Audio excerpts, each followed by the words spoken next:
అందరికీ శుభోదయం. నేను మీ కరుణ కావూరి.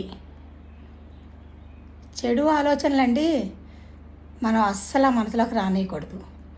చెడు ఆలోచనల ప్రభావం మన మీదే కాదు, మన చుట్టుపక్కల వాళ్ళని, పరిసరాలను కూడా కలుషితం చేస్తాయండి. దీనికి సంబంధించిన ఒక కథ చెప్తాను. ఒకసారి ఒక మంత్రి గారు ఒక ఊరి గుండా పని మీద వెళ్తున్నారు. ఆయన అలా వెళ్ళగా కాసేపటికి దాహం వేసింది. ఆ ఊరిలోనే దగ్గరగా ఉన్న ఒక పొలంలోకి వెళ్ళాడు. అక్కడ ఆ పొలం యజమాని రైతు గారు గబగబా మంత్రి గారిని చూసి పరిగెట్టుకొచ్చాడు రైతు.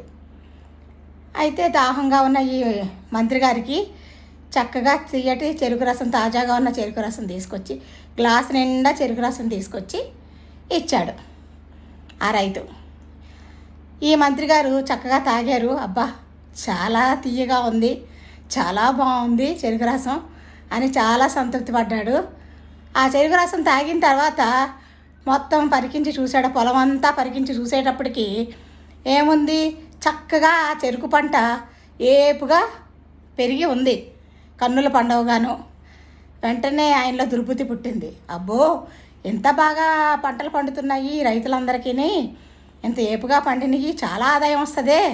ఇప్పుడు మనం వసూలు చేసే పన్ను కన్నా ఇంకా రెట్టింపు పన్నులు వసూలు చేయొచ్చు వీళ్ళ మీద, వీళ్ళ దగ్గర నుంచి, ఈ రైతుల దగ్గర నుంచి అనే చెడు ఆలోచన మొదలయ్యి రైతు గారిని పిలిచాడు. ఆ రైతు వచ్చాడు. పాపం, ప్రభు చెప్పండి ప్రభు అని. సరే, ఏంటి ఇంత చక్కగా ఆదాయం వస్తుంది మీకు ఈ పొలాల మీద, చాలా బాగా పండయ్యే పొలాలన్నీ అంటే, అవును ప్రభు చిత్తం.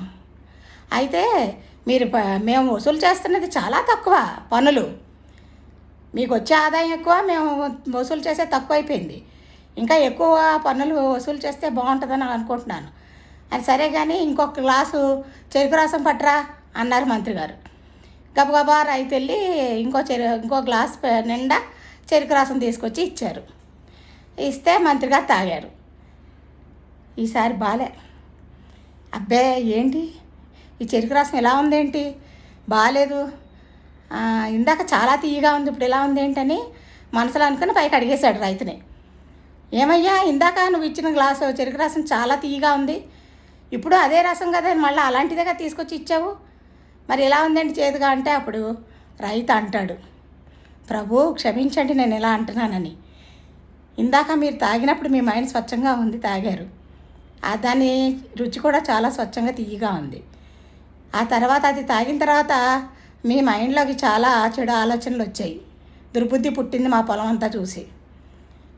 దాంతో ఇప్పుడు తాగిన ఈ చెరుకు రసం కూడా చేదైపోయింది, తీపిదనం కోల్పోయి చేదైపోయింది అని చెప్పి రైతు అంటాడు. అది అప్పుడు మంత్రి గారు చాలా తన దుర్బుద్ధి తను తెలుసుకుంటాడు. ఇది ఒక ఉదాహరణ. అలాగే ఆ కథలోలాగే మన మైండ్లో ఉన్న చెడు ఆలోచనలు ఏమన్నా ఉంటే తుడిచిపెట్టేయాలండి. మన ఎప్పుడూ మంచినే ఆలోచించాలి. ఎందుకంటారా, మన మైండ్లో చెడు ఆలోచనలు మనల్నే కాదు, మన చుట్టూ ఉన్న మనుషులనే కాదు, ఈ పరిసరాలను కూడా కలుషితం చేస్తాయండి. బాయ్.